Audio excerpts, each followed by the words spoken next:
এই হাফেজদের একটা ফজিলত বলবো বলবো দেখেন কিয়ামতের ময়দানে ইব্রাহিম খলিল আল্লাহর দোস্ত ইব্রাহিম আলাইহিস সালাম ইব্রাহিম আলাইহিস সালামের বাপে আজর ডাক দিয়ে বলবো আল্লাহ আল্লাহ ইব্রাহিমের খাতিরে কি আমার maaf করে দেওয়া যায় না তুমি ইব্রাহিমের বাবা দেখার টাইম নাই সামনে যাও আবার আরেকজনকে জিজ্ঞাসা করবে তুমি কে জি আমি লূত আলাইহিস সালামের স্ত্রী আমাকে ক্ষমা করা যায় না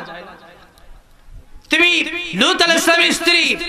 তো দেখার টাইম নাই সামনে হাঁটো আবার নূহ আলাইহিস সালামের ছেলে আল্লাহ গো আমি নূহ আলাইহিস সালামের ছেলে আল্লাহ আমার ক্ষমা করা যায় না তুমি নূহ আলাইহিস সালামের ছেলে দেখার টাইম নাই সামনে হাঁটো এখানে যারা যারা হাফেজ হইছে একজন নাম বলেন তো এখানে যারা হাফেজ হইছে একজন নাম বলেন কি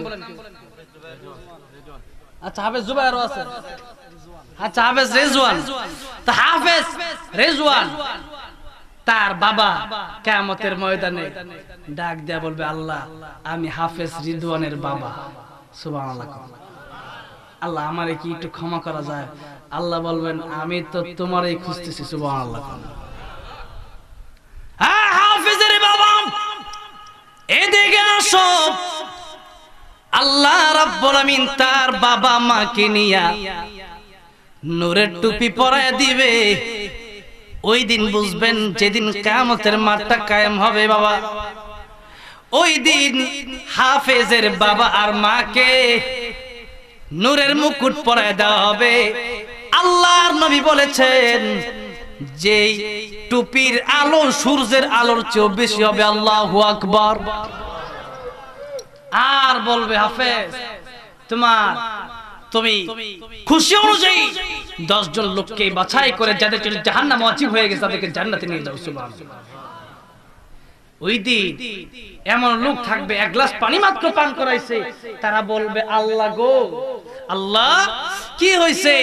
এই হাফেজে কোরআন জান্নাতে যাবে আমারে রাইখা আল্লাহ তার নামে একদিন এক গ্লাস পানি পান করাইছিলাম ইফতার খাওয়াইছিলাম আল্লাহ একদিন তার আমি দাওয়াত দিয়ে এক প্লেট ভাত খাওয়াইছিলাম আল্লাহ সেই ওসিলায় কি তুমি আমারে জান্নাত দিতে পারো না আল্লাহ সেদিন বলবেন বান্দারে আজকে আমি ওসিলা খুঁজে খুঁজে বান্দাকে জান্নাত দেব সেই হাফেজে কোরআনের এক প্লেট খানা খাওয়ানোর কারণে আজকে তোর আমি জান্নাতের মেহমান বানায় দিলাম আমি বলতে চাই এখানে এত হাফেজ কোরআনরা হয় এই মাদ্রাসার জন্য এখানে এতিমখানা মাদ্রাসা এখানে অনেক গরিব ছেলেরা পড়ে এখানে যারা আছেন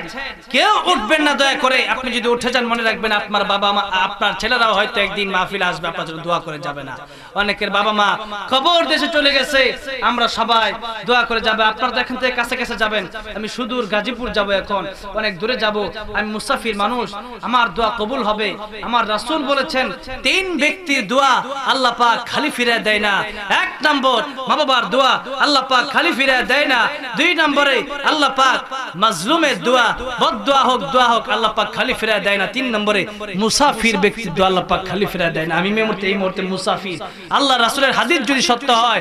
আমার দোয়া আজকে কবুল হবে আপনাদের বিশ্বাস হয়